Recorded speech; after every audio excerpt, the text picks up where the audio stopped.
And with that, welcome inside another edition of TinChattin. Back in the studio this week, he's Mike Maahs. I'm Justin Prince. Mike, not much to talk about this week. They've only played a couple of games since the week started. And however, we do have a much different looking TinCaps roster than the last time you and I spoke.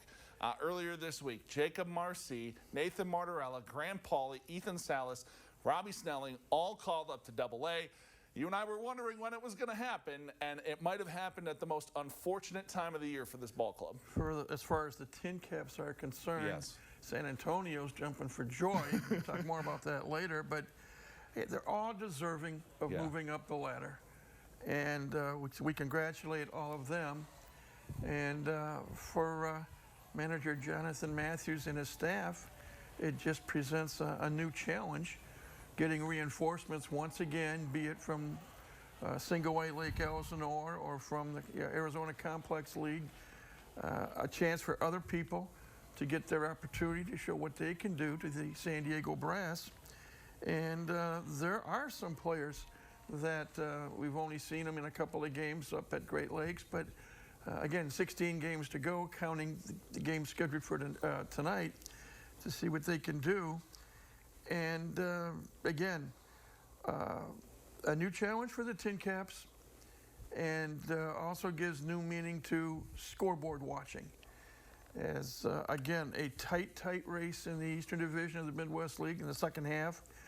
West Michigan is on top as we are chit-chatting, but only by a game. I was going to say, the TinCaps, speaking of scoreboard watching, the TinCaps got some help the last couple of nights from our friends out in Peoria.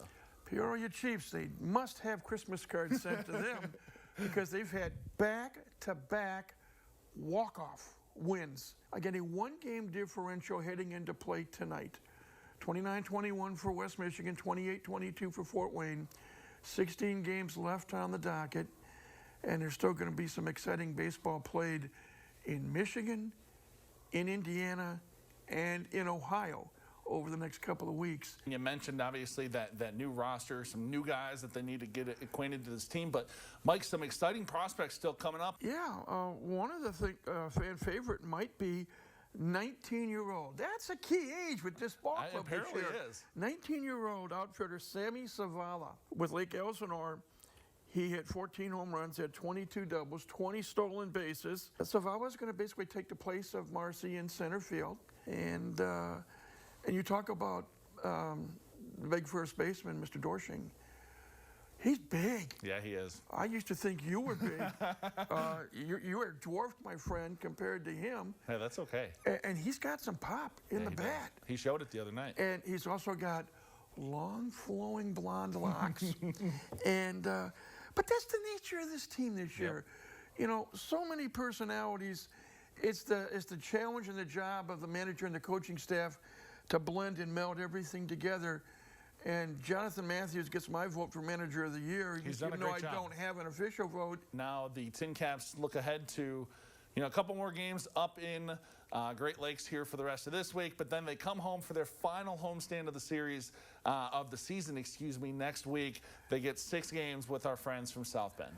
It's going to be great. An intrastate rivalry, which has been a long rivalry going back to 1993. And the nicest part about this, these are going to be meaningful games next week at home.